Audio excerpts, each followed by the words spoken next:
मैं बड़े मज़े से बिस्तर पर लेटकर अपने मोबाइल पर गाने सुन रही थी। घर का दरवाज़ा खुला तो तभी मेरी पड़ोसन भागती हुई आई और मुझे कहने लगी, रुखसाना तो यहाँ लेटकर गाने सुन रही है, बाहर गली में तेरी बेटी बेहोश पड़ी है। इसी कम वक्त ने तेरी मासूम बेटी के साथ जुल्म किया है, उसे गली में फेंक दिया और तुझे कोई फिक्र नहीं। तू कैसी माँ है? ये बात सुनकर मेरे पैरों तले से ज़मीन निकल गई। मैंने मोबाइल एक तरफ फेंका और गली में भागी। गली के नुक्कड़ पर बहुत से लोगों का हुजूम लगा हुआ था। सब मेरी बेटी के गिर जमा थे और परेशान थे। मेरी बेटी लूटी पुटी हालत में जमीन पर पड़ी थी।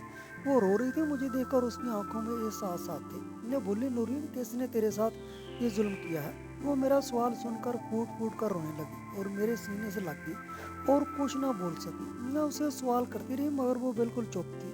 मैंने उसे झुंझोड़ा मगर वो जवाब न दे सकी। मेरी पड़ोसन ने कहा, बेटी को घर ले जाओ, ये सवाल जवाब बाद में कर लेना, अभी मुनासिब नहीं। मेरे अंदर बात दुआ निकल रही थी और दिल जल रहा था। मैंने कहा, ऐ अल्लाह, जालिम को दोनों जहानों में रुसवा कर। मैं बेटी को घर ले और शोहर भी पहुंच गया था। वो अक्का बक्का सा था और बहुत परेशान दिखाई दे रहा था। मैं बोली, लोग दुश्मनी में नहीं बल्कि मुफाद की खातिर जुल्म करते हैं। मेरी बेटी चारपाई पर बैठी कांप रही थी। खामोशी से अचानक दरवाजा खुला और मेरी सास अंदर दाखिल हो गई। वो दूसरे गांव बेटी से मिलने गई हुई थी। मुझे देखकर चिल्लाने लगी, कम वक्त औरत, तू स्कूल क्यों ना गई? जबकि मैंने तुझे कहा था बेटी को खुद लाया कर। मेरा शोहर भी मुझे खा जाने वाली नजरों से देखने लगा। मैंने जल्दी से झूठ बोला कि पेट में दर्द था। पहले तो मैं बेटी को खुद रोज लेकर आती हूँ। मेरी सास ने मुझे बहुत बुरा भला कहा। गुस्से में मैं बस रोती और खामोशी से सब सुनती रही। गाँव के लोग नहीं जानते थे कि अस्पताल जाना जरूरी होता है, रिपोर्ट बनवानी चाहिए और थाने में पर्चा दर्ज करवाना चाहिए। हम सादा लोग थे और खुद ही चुपचाप हो जाते थे। मैंने शोर से कहा कि जो मामला पंचायत में ले जाओ। उसने हामी भर ली और मैं बेटी के पास गई। मैं उससे सवाल करती रही मगर वो कुछ ना बोली, बस एक ही जुमला दोहराती रही, अम्मी मुझे डर लग रहा है। मैंने उसे दिलासा दिया मगर खौफ कम ना हुआ।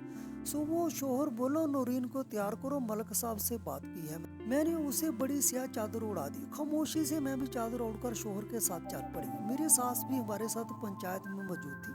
मलक साहब ने नूरीन को बुलाया और सर पर हाथ रखा। बेटी, कल क्या हुआ था? सबके सामने बताओ। वो बोली, स्कूल से आ रही थी कि खेतों के पास से गुजरी, किसी ने मुंह पर हाथ रखा और खेतों में ले गया। मुझे कहते हुए रो पड़ी और खामोश हो गई। मलक साहब बोले, बेटी, मुजरिम का नाम बताओ, मैं उसे मारूंगा। नूरीन नाम लेने से कासर थी और कांप रही थी। 3 दिन तक मर्दों को बुलाया गया मगर वो ना पहचान सकी। आखिरकार मलिक साहब ने केस खत्म कर दिया। गाँव में कोई आदमी बाकी न बचा था। मैं बेइंतहा मायूस हो गया और दिल टूट गया। इन्हीं दिनों मालूम हुआ कि मेरी बेटी हामला हो चुकी है। ये खबर सुनकर मैं सख्ते में आ गई। मैंने बात सास से छुपा ली। खौफ की वजह से दाई ने सास को बता दिया नूरीन हामला है। सास ने मुझे मारना शुरू कर दिया और इल्जाम दिया कि उसने शोहर से कहा तलाक देकर घर से निकालो। शोहर ने हाथ जोड़ दिए और कहा, मुझे माफ करो। फिर एक दिन उस्ताद जुबैर हमारे घर आए। उन्होंने नूरीन के साथ होने वाले जुल्म पर अफसोस किया। वो नूरीन को अपने बेटे वकार की दुल्हन बनाना चाहते थे। मैंने कहा, नूरीन अभी सदमे में और कम उम्र है, मगर सास ने फौरन रिश्ता कबूल करने को कहा। नूरीन उस्ताद साहब को देखकर बहुत घबरा गई। वो मेरे सीने से लगकर रोने लगी और बचाओ माँ कहने लगी। उस्ताद साहब परेशान होकर जल्दी से घर से बाहर निकल गए। फिर शोहर ने कहा, बारात आ रही है, तैयारी करो। मैं हैरान रह गई और दिल में सवाल उठने लगे। शादी की तैयारी शुरू हो गई और बारात आ गई। वकार शहजादे जैसा लग रहा था लेकिन नूरीन उस्ताद को देखकर बहुत घबरा गई थी। मैं वहाँ थी, मुझे अंदाजा हो रहा था। मैंने जुबैर का हाथ पकड़ा और कमरे में ले गई। मैं बोली, जुबैर, तुमने नूरीन की हालत नहीं देखी? वो उस्ताद साहब को देखकर क्यों डर जाती है? तुम ये सब बातें नज़रअंदाज कैसे कर सकते हो? जुबैर की आंखों में मेरे लिए नफरत ही नफरत थी। वो बोला, और भी बहुत सी बातें नज़रअंदाज करता आया हूँ। मैंने चुप साध ली और कुछ ना कहा। यूं मेरी नूरीन रोती और डरती हुई वकार के घर चली गई। मैं बहुत टूट चुकी थी और दिल से कमजोर हो गई थी। मेरे लिए नूरीन का गम ही काफी था।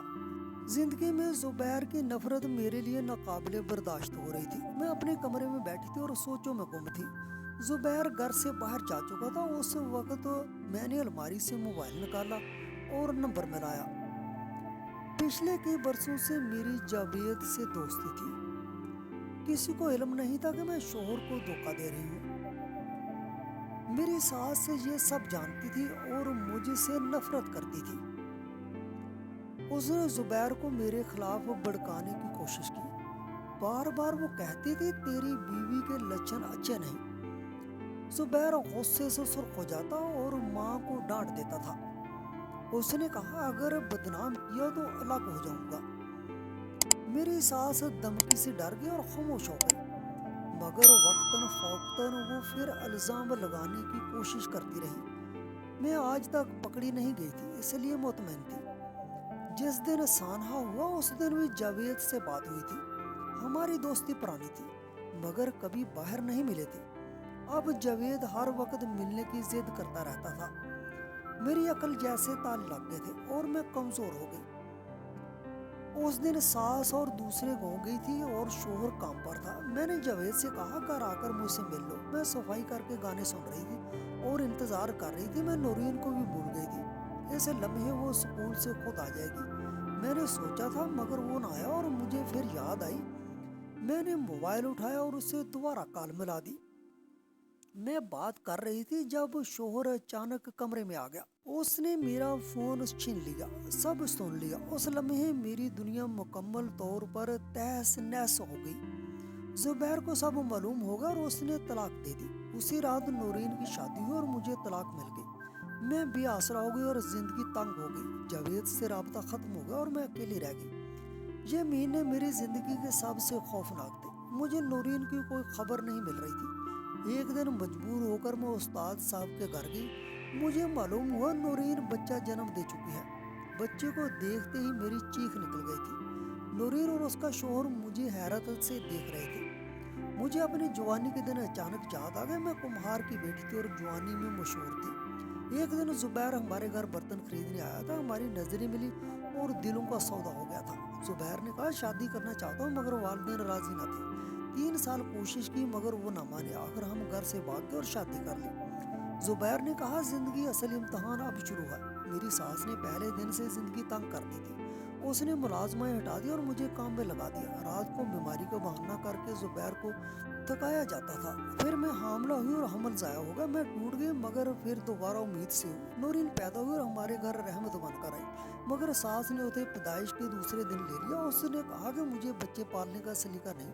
اس نے میرا دودھ بھی چھڑوا دیا اور دور کر دیا۔ میں چھپ چھپ کر بیٹی کو دیکھتی اور دعا کرتی تھی۔ ایک رات نورین بہت روئی اور میں دروازے پر کھڑی رہی۔ بعد میں وہ میرے پاس آنے لگی۔ سال گزر گئے مگر لڑائیاں ختم نہ ہوئیں۔ میں حالات سے تنگ آ کر جاوید سے بات کرنے لگی۔ اسی وجہ سے میری زندگی بدل گئی اور طلاق ہو گئی۔ جب نورین کی گود میں بچی دیکھی تو حیران رہ گئی۔ بچے کی شکل ہو بہو جاوید جیسی تھی۔ تب مجھے حقیقت کا سراغ مل گیا اور میں کانپ گئی۔ میں نورین کو لے کر ملک صاحب کی حویلی گئی۔